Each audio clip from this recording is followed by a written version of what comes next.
UKలో 1 year masters. No IELTS required up to 5 years visa. High visa success rate. అసలు ఒక రకంగా పెద్ద బలగం ఉంది నీకు. కానీ ఈయన వచ్చి పెళ్లి చేసుకుంటానని ప్రెజర్ చేయడం వల్ల ఇప్పుడు ఆ బలగం మీ అమ్మకి లేకుండా అయిపోయింది. మీ నాన్న వేస్ట్ ఏమి మాట్లాడలేడు. ప్రెజెంట్ ఆ సిచ్యుయేషన్ కూడా లేదు. లేదు మేడం. బాధపడకు నాన్న, చెప్పండి.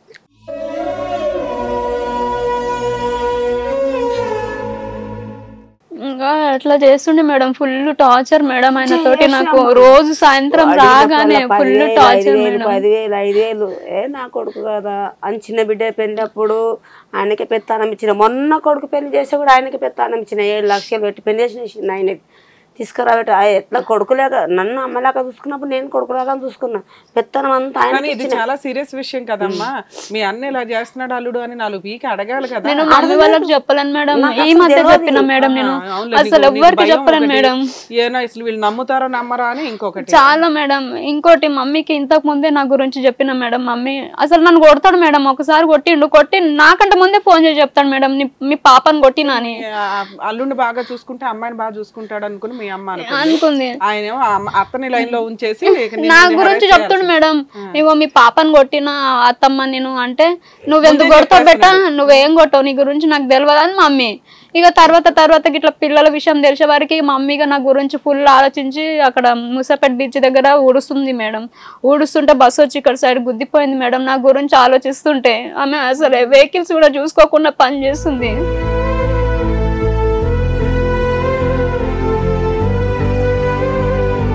ఇట్లా గుద్దిపోయింది. అందుకని నేను అసలు ఇంట్లో ఏం జరిగినా నేను చెప్పలేను మేడం. అప్పటి నుంచి ఇప్పటి వరకు అసలు ఏ విషయం చెప్పలేదు మేడం నేను. ఎందుకంటే నేను బాధపడ్డది కాక వాళ్ళు కూడా నా నుంచి సఫర్ అవ్వడం ఎందుకు, మళ్ళీ ఇది కూడా సెకండ్ అనేసి భయం వేసి నేను చెప్పలేను మేడం. నేను వాళ్ళకి ఎవరికి చెప్పలేదు అసలు. ఒక రోజు ఇంకా నేను ఫుల్, నాకు చాలా నీరసం ఉంది మేడం. ఫుల్ ఫీవర్ వచ్చింది దివాళీ మూమెంట్లో. ఇప్పుడు ఇది జరిగిన 2 years పైన అవుతుంది అనుకుంటా మేడం.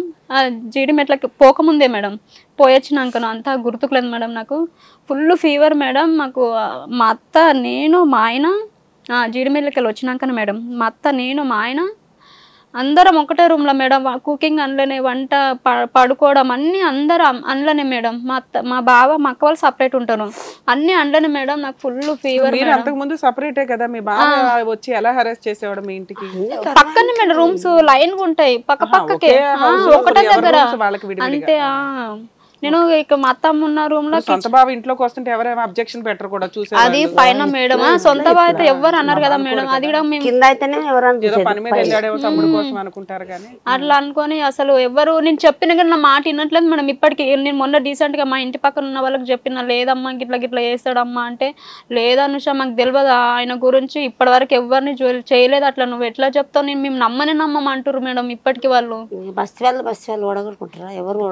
బస్తీలో కాదు మేడం, ఇప్పుడు మేము ఉన్న ఇంటికాడనే కదా. ఎందుకంటే వాళ్ళు పక్కన ఇంట్లో ఏం పని చెప్పినా మొత్తం పని చేస్తారు మేడం. వీళ్ళు పిల్లలకి స్కూల్ కా నుంచి, డైపర్ నుంచి, మొత్తం వాళ్ళకి డీమార్ట్ నుంచి, మొత్తం వాళ్ళ ఫ్యామిలీ కోసం పని చేస్తారు మేడం వీళ్ళు.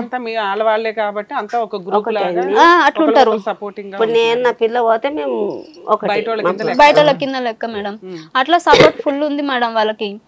ఇంకా అయితే ఇట్లా ఒక రోజు మా ఆయనకు ఫోన్ చేసిన మేడం. నేను ఆఫీస్కి వెళ్ళిండు, కార్తీ నాకు ఇట్లా సతాయిస్తుంది కార్తీ, మీ అన్న నాకు భయం వేస్తుంది, నాకు ఫుల్ డ్రింక్ చెప్పిన మేడం. ఆయనకు చెప్పి అసలు పిలిపించిన మేడం, వెంటనే పిలిపించిన, ఒకసారి రా కార్తీ ఇంట్లో ఉన్నాడు, నాకు అసలు అయితే లేదనంటే మా ఆయన వచ్చి రెడ్డాన్లో చూసినాడు మేడం. నాకు సతాయించాక గిడంగా చూసి ఒక్క మాట గిడంగా అనలేదు మేడం. ఎందుకు అట్లా వేస్తున్నాను కూడా అడగలేదు ఆయన. అన్నంటే గౌరవమా, అన్నంటే భయమా?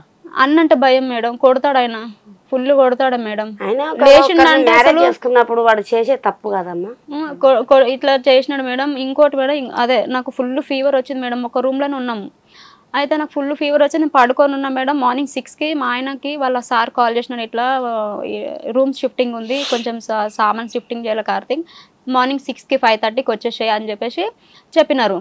మా అత్తమ్మ ఇళ్ళలో పనికి పోతుంది మేడం. పొద్దున 6 గంటలకు లేచి ఆమె వెళ్ళిపోతుంది. మా తోటి కోడలు పొద్దున ఆమె డీమార్ట్లో వర్క్ చేస్తున్నప్పుడు ఆమె పొద్దున డీమార్ట్కి 6కి వెళ్ళిపోతుండే డ్యూటీకి. మా ఆయన రోజు 6కి వెళ్ళిపోయింది మేడం.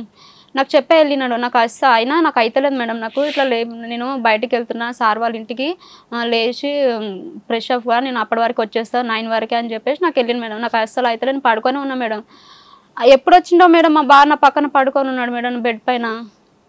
మా మామయ్య చూసినాడు, మా అత్తమ్మ చూసింది మేడం, పిల్లలు కూడా చూసినారు మేడం. పిల్లలు పోయి మా అత్తమ్మకి చెప్పిరంట, డాడీ ఇట్లా పిన్ని పక్కన వండుకుంటూ నాని అని అంటే ఇడంగా ఒక్కో రోజు అడిగిందంటే, ఏంద్రా ఏం చేస్తున్నావురా నువ్వు? మీ బావ నీ పక్కన పడుకుంటే నీకు తెలియలేదా? నేను ఫుల్ ఫీవర్ లో ఉన్నా మేడం, నేను పడుకున్న నిద్రలో వెళ్ళిపోయినా. అది ఎప్పుడు నేను మా ఆయన వెళ్ళిపోయిన 1/2 an hour తర్వాత ఎప్పుడు జరిగిందో కూడా తెలియదు మేడం. అంటే నన్ను ఏం అనలేదు అనుకుంటా మేడం, జస్ట్ పక్కకైతే పడుకున్నాడు మేడం. నేను ఎందుకంటే పిల్లలు వచ్చి వండుకుంటారు మేడం నా పక్కన, మా పాప వస్తుంది, మా కొడుకు వస్తారు, వచ్చి పిన్ని అని నా దగ్గరకు వస్తారు, చేత ఇస్తారు, అట్లా పడుకుంటారు. అట్లా నాకు తెలియని పరిస్థితులు అట్లా ఉన్నాడు. నేను చిటుక్కున లేచిన మేడం, మా మామయ్య వచ్చిన అని చెప్పేసి లేచేసిన. ఇంకా దన్నుమని లేచి కూర్చున్నాడు మేడం ఆయన. ఇంకా మా మామయ్య ఏమంటలేడు అసలు, నువ్వు ఎందుకు ఈడున్నావురా నువ్వు? మామయ్య వచ్చేసరికి కాన్షియస్ లోంచి బయటకు వచ్చా. నేను అంటే బీరువా తీసిన మేడం, దన్నుమని సౌండ్ వస్తుంది మేడం, అది బీరువా, మా అత్త బీరువా ఏదో విషయం కోసం వచ్చిండు ఆయన. దన్నుమని బీరువా తీసే వరకు నేను లేచిన, ఇట్లా లేచి చూసిన. లేచి వరకు నాకు కూర్చొని ఉన్నాడు. నాకు మస్తు టెన్షన్ అయిపోయి లేచి కూర్చున్నా. అట్లా అయింది మేడం. ఇంకా అప్పటి ఇప్పుడు మీ మామగారు ఇంట్లోకి వచ్చారు, నీ పక్కన మీ బావ పడుకొని ఉన్నాడు. అసలు ఏంట్రా ఇది అని ఇద్దరిని లేపి 4 పేకాలు పీకలేడు మేడం. అసలు బీరువా సౌండ్ లేసి మీరు లేచి జాగ్రత్త పడండి అనే అంత హింట్ ఇవ్వకూడదు కదా, అది చాలా మేజర్ ఇష్యూ కదా. నేను హింట్ ఏమి ఇయ్యలేదు మేడం. కాదమ్మా, మీ మామ బీరువా తీసాడు అంటే సౌండ్ చేసి మీరు ఇద్దరు లేచి ఎవరి దారిని అలా సర్దుకోండి అన్నట్లు, అది రాంగ్ విషయంగా. సౌండ్ చేయడం వల్ల మీ బావ లేచి కూర్చున్నాడు. మామూలుగా ఆయన చేసిన పని ఏంటి, నీ పక్కన పడుకున్నాడు. సంబంధం ఉందని ఇద్దరిని అడగాలి. అడిగిందంట మేడం, అంటే నా ముందు అడగలేదు మేడం, తర్వాత ఒకరు ఉన్నప్పుడు నేను లేనప్పుడు అడిగిరంట. సరే, నువ్వు మంచం మీద కూర్చున్న బావని ఏం అడగలేదా? నువ్వేంటి బావ ఎక్కడ కూర్చున్నా? నేను అడుగుతాను మేడం, నేను అడిగినా, నేను ఏంది బావ ఏంది పని ఏంది అసలు, నేను చాలా అడిగినాను మేడం, సీరియస్ గా అడిగినా. నేను ఏంది బావ ఏంది అసలు, నీదేమన్నా పద్ధతనా? నీ కూతురుకి 17 years బావ, నాకు 23 years, నీకేమన్నా మైండ్ ఉందా? నువ్వు ఏం చేస్తున్నావు నువ్వు అనేసి నేను అన్నాను మేడం.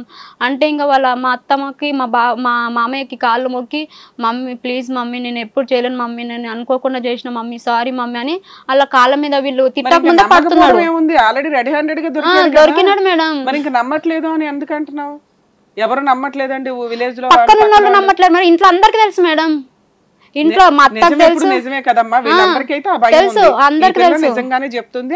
అతను ఆల్రెడీ బతులాడాడు మేడం. ఇంట్లో అందరికి తెలుసు మేడం, ఇంట్లో మాత్రము. కానీ బయట పెట్టట్లేరు మేడం వీళ్ళు. ఆ నుంచి ఇంకా నన్ను కొంచెం మంచిగా చూసుకున్నాడు మేడం. ఇంకా ఏదైనా ఇష్టం ఉంటే బయట పెట్టగలదు అని చెప్పేసి కొంచెం పర్వాలేదు, బాగానే చూసుకున్నాడు మేడం. ఈ సీన్ జరిగి ఎంత కాలం అయింది? ఈ సీన్ జరిగి 2 years అవుతుంది మేడం. ఇంకా తర్వాత నుంచి ఇంకా నాకు ఆయనను చూసిన కొద్దీ నాకు అసలు ఆ ఇంట్లో ఉండాలనిపిస్తుంది. నాకు అదే గుర్తుకొస్తుంది, ఇంకా భయం వేస్తుంది మేడం. చేయలేదు మేడం, ఏం చెప్పలేదు మేడం. అదే కదా మేడం భయం. నేను ఒక్కొక్కసారి ఫీవర్ లో ఉంటా, నాకు ఫుల్ ఫీవర్ ఉంది మేడం. ఒకరోజు టీ తీసుకొని వచ్చింది మేడం నాకు. మళ్ళా నేనైతే అసలు వద్దు బా, నాకు టీ వద్దు, నాకు ఏమొద్దు, నేను బయటకు వెళ్ళిపోతాను. ఆయన ఇంట్లోకి వస్తే నేను బయటకు వెళ్ళిపోయాను మేడం వెంటనే. నాకు వద్దు, నాకు టీ వద్దు, నాకు ఏమొద్దు అని చెప్పేసి. బావాలేదు గేవాలేదు, అసలు ఇంటి దగ్గరికే రావద్దని రూల్ పెట్టాలి వాళ్ళు పెట్టలా. ఈయనేదో చాయ్ అని డ్రింక్ అని ఇదని వస్తానే ఉంటుంది. ఏమని అంటది మేడం, మా అత్తమ్మ అంటది అన్నదమ్ములను విడదీనికే ఉన్నావు అని, అది దాని సాకులు చెప్తాను మేడం. అట్లా విడదీసే దాన్ని అయితే ఈ 7 years ఎందుకుంటాను మేడం వాళ్ళతోటి నేను. సరే, అలా ఆవిడ ఏమంటుంది? ఎంత పంచాయతీ అలా ఆమె పొద్దున 6కి వెళ్తాది మేడం, ఆమెకి ఏం విషయం తెలుస్తుంది మేడం. వాళ్ళు డ్రింకర్ మేడం, వాళ్ళు ఇద్దరు వైఫ్ అండ్ హస్బెండ్ ఇట్లా మంచిగా ఎదురు బదురు కూర్చొని తాగుతారు మేడం మంచిగా. ఆమెకి ఎంత చెప్పినా కూడా ఆమెకు మంచి చూసుకుంటే చాలు, టైంకి తిండి ఆమెకు అవసరం ఉన్న ఇస్తే చాలు మేడం. ఇవన్నీ అసలు అడగను, పట్టించుకోదు. ఇప్పుడు అందరూ ఇంట్లో ఏదో పని చేస్తున్నారు, నువ్వు కూడా ఏదో పనికి వెళ్తే అట్లా డ్యూటీకి పోయినా మేడం. అవును మేడం, ఇట్లా అవుతుంది అని చెప్పేసి ఇంకా మా ఆయన గిన అన్నాను మేడం, బాబా నేను ఇంట్లో ఉంటే నాకు ఏదో అవుతుంది బాబా, నాకు అయితలేదు అసలు, నేను ఏ విషయాలు మర్చిపోలేకపోతున్నా, ఈ టెన్షన్ల వల్ల నాకు పిల్లలు విధంగా తొందరగా అవ్వట్లేరు అనుకుంటా మేడం. బాబా నాకు అయితలేదు, నేను డ్యూటీకి వెళ్ళిపోతా అని చెప్పేసి నేను స్టీల్ కంపెనీలో డ్యూటీకి వెళ్ళినా మేడం. అగ్రోమెక్ లో డ్యూటీకి వెళ్ళిన మేడం. 2 months కూడా చక్కగా వెళ్ళను మేడం. 2 months లోపు ఇది FIR పెట్టుకుని మేడం వేరే అమ్మాయితోటి.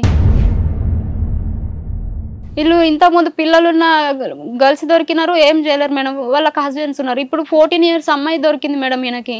ఏది ఆగ్రాన్ అంట మేడం. వాళ్ళు బతకనికి వచ్చినారు ఇక్కడికి. ఆమె జస్ట్ ఆ పిల్లనంట జాబ్ గురించో దేని గురించో వెతుక్కుంటే ఈయన పోయి ఏడిపోతున్నావు అని అడిగిండనంట. ఆమెకు బండి ఎక్కించుకొని నేను చూపిస్తా జాబ్ అని చెప్పేసి ఒక రోజంతా తిప్పిండంట, సిటీ మొత్తం తిప్పిండంట. తిప్పి చూపించిండంట, జాబ్ చూపించిండో ఏం చూపించిండో తెలియదు మేడం. ఇంకా ఎటు తిరిగి మొత్తం ఆయనకి మొత్తం మర్చిపోయేటట్టు చేసినారు మేడం నన్ను. నన్ను మొత్తం మర్చిపోయాడు. లేదంటే ఒక్క రోజు నన్ను వదిలి ఉండలేడు మేడం. మొత్తం నన్ను మర్చిపోయాడు మేడం. అసలు మర్చిపోవడం అంటే అసలు నీతో ఇప్పుడు మాట్లాడట్లేదు మాట్లాడట్లేదు కూడా మేడం. రావట్లేదు మేడం. వేరే ఇల్లు తీసుకోండి. 5 months అవుతుంది మేడం నేను మమ్మీ దగ్గరకు వచ్చి.